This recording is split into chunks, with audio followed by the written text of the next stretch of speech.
Alright, you guys, this is what we're doing today. This is a project that will probably take me a few weeks. So this is what we're up to. I gotta figure out what my next moves are. How heavy is this thing? This thing is gonna be this is just the top, right? It's gotta go downstairs. It's just gonna suck. It's gonna suck to have to move this thing around. They're 1 3/4 inches. If I made it 1.5 inches, it probably wouldn't look too different. Take about 1/7 of the weight off. Yeah!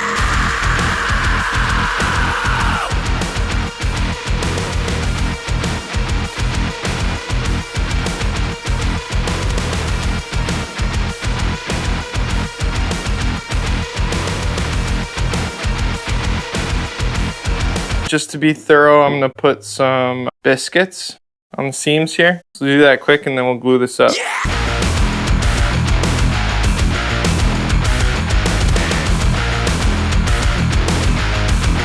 This huge surface is ready for gluing, but there's one problem. I'm gonna use Titebond 3, but I don't trust this Titebond because it came from this jug of Titebond, and this jug of Titebond got frozen over the winter. So I don't trust it. I'm gonna go get a new bottle of Titebond 3 and we'll do the glue up. All right. Got it.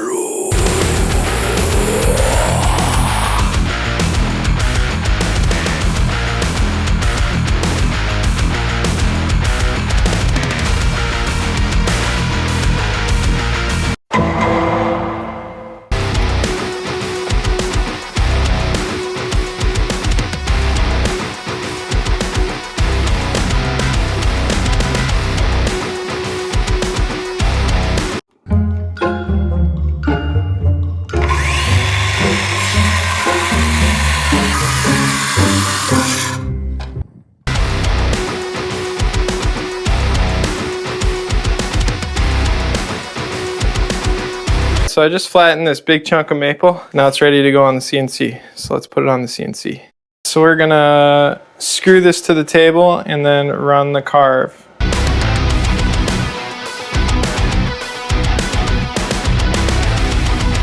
Stoked that this went well. I was stressing this for sure. So now the rest of it is fairly straightforward. In other news, I bought a boat. I bought a fishing boat and a bait caster. In case you guys were wondering what I've been up to. Bam. Thing is sick. So now these two pieces have to go on the CNC, but first I gotta unclamp this one. Because of the weird sort of shape of this, I'm gonna be planing across the grain so I can hold it better in my clamp, but I have to bevel this far edge first.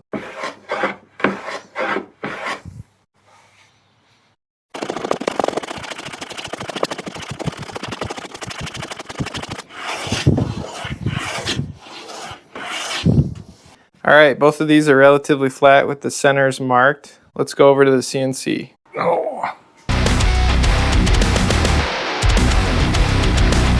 So you got 3 cut chunks of wood.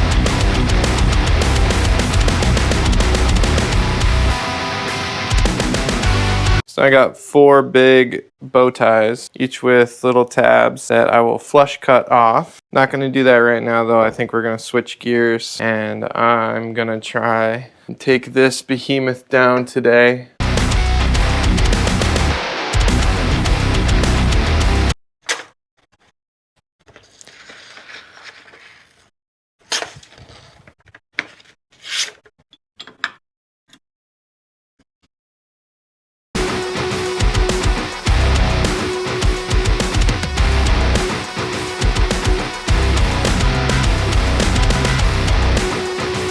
So all I was doing was just focusing on the seams and taking out any high or low spots. And what this will do is it'll make sanding a lot easier. I'm gonna clean up a little bit.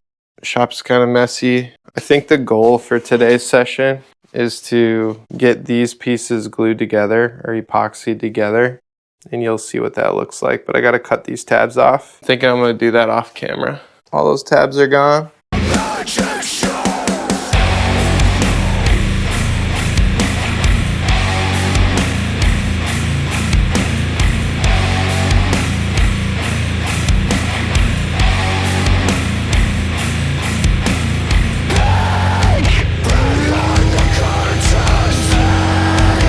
As I was routing, you can see this side got chamfered more than this side. So I'm going to take this rasp and just try and even those out. That is a little aggressive, I think. The smaller rasp will do a better job, keeping that nice and even.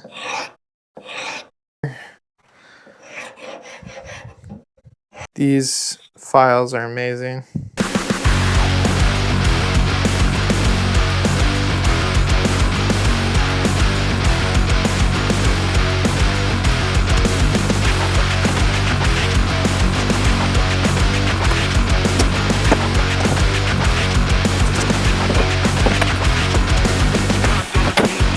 So I made this template on the CNC. Replicate that curve on these end pieces. Just did like a really rough trim just so that it's easier to get the routing done.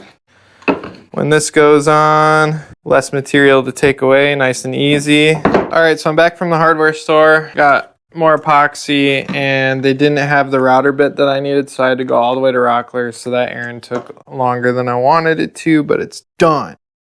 Now what we're going to try and do is cut these.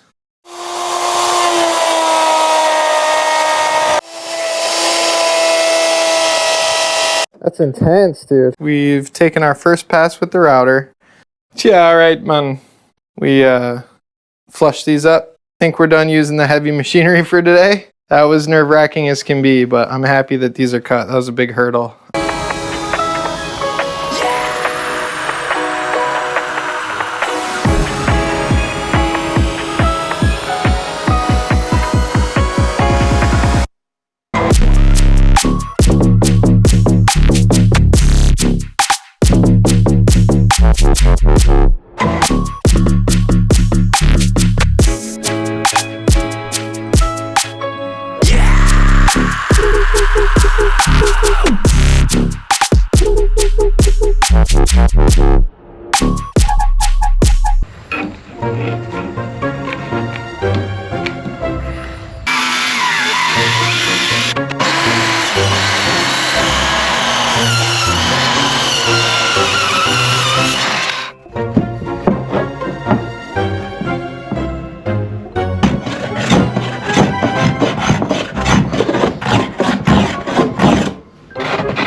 These are ready for gluing. I kind of struggled to cut these. This battery powered DeWalt didn't have enough power, so I had to switch to the plugged in circ saw, which just ate through it but left a messier finish. So I had some leveling to do, but these mate very nicely now. And same on this side. So what I think I want to do is use Gorilla tape instead of like Scotch tape to hold these together.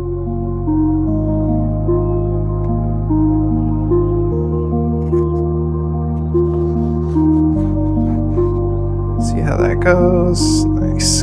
Squeeze out here and pull. Gonna use up like all my Gorilla tape here.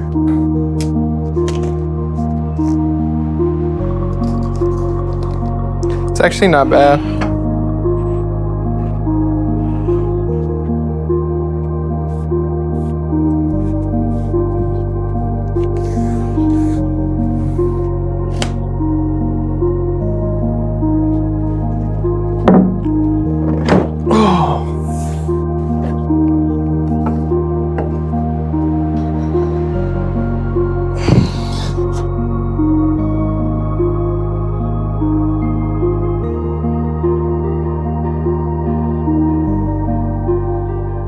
I've got the spline cut. It's huge, which is good. I really want this to be really sturdy. It's a heavy table, so I think I'm only gonna do 4 at these locations. This is the first of 4. I was gonna do 6, but I think that might be a little overkill. They also take a really long time to do, so let's glue this up.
right, so I'm getting ready to do the first round of epoxy for the final glue ups here. So we got table on the bench. I've taken my spirit level. I'm gonna clamp at the top just to make sure it's straight. I measured from here to here, and I'm within about 1/16 of an inch on all of them, which is great because we're putting these feet on. You'll be able to adjust the height, but I just wanted to be close. I'm gonna epoxy this side of it first, because I'm gonna use gravity to help me keep it nice and pulled up, and then I'm gonna flip the whole thing over and do the other ones. And so these will help with the alignment later. So let's get down to it.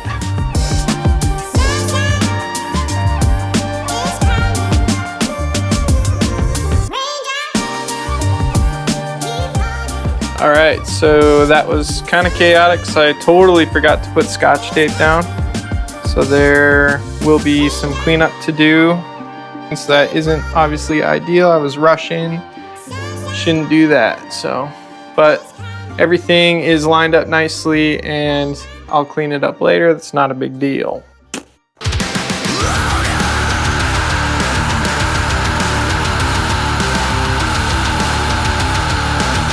It is a table now, which is kind of cool. I've just got it aligned with some jointed 2x4, nice and straight, so that it sort of maintains its shape while the epoxy sets. I remembered to do the Scotch tape this time. We're pretty much good. Thrilled with how this is looking. It's so satisfying to have it become something. And check it out, I got my bench back.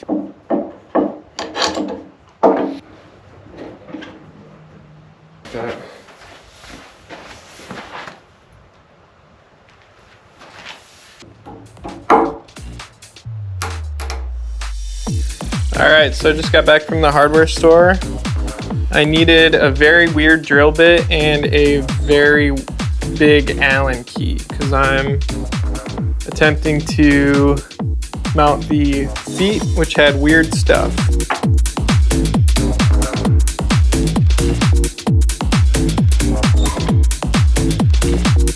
Full disclosure, I ended up using some JB weld on this one to fasten it because as I was drilling with the drill bit that was like the perfect size, this whole leg was like vibrating and shimmying, which made the drill bit do the same thing. So the hole got drilled a little larger than it should have. When the table is on its regular side, it wobbles because it's just so heavy and there's no cross bracing. So I asked my client if I could add some cross bracing. They're totally fine with that. And now we just have to figure out a front and a back. And so the front will be the side with the best miters. So I just have to figure out where the best miters are. Yeah, that's the worst miter. So I think this is the back, but I just want to be extra sure and look at the other side. This side is definitely crisper. Yeah, these miters are way more crisp, so let's put it back on its back side. And then I gotta measure and cut the cross bracing here. And then I gotta go get more maple, because I ran out of maple. I don't have a piece of maple that's long enough for this.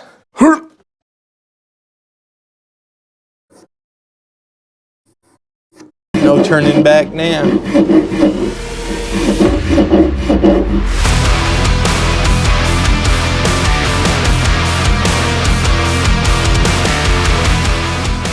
All right, one down and one to go.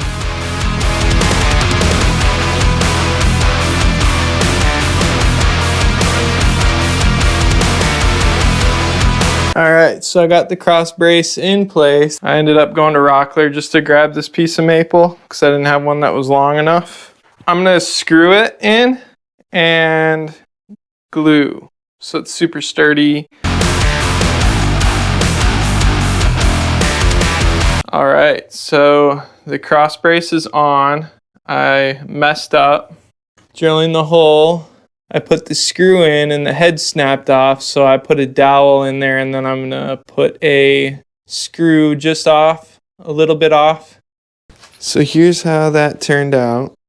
I put the dowel in and then I re-drilled the hole just slightly further up so I'd miss the metal screw that broke off. It doesn't look too bad from far away, plus nobody's gonna see it anyway because it's the back of the table where we hide all of our mistakes. Okay, here we go. Oh my God. But like, you know what I mean? Like, oh God. Like I've been. Lions are about to lose. Oh, you know? So now I get to finish it. We are at the finishing steps. Nice.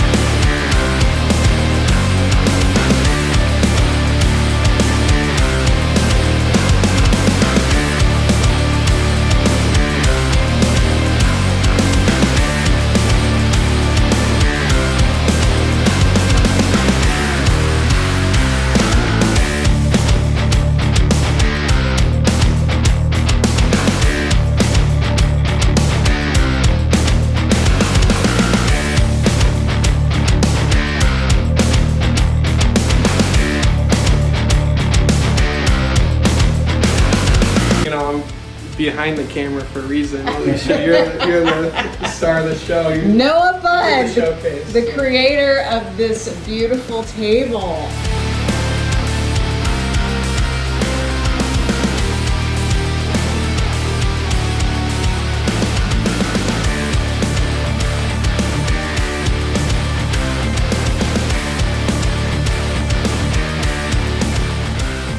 I'm so confused by that.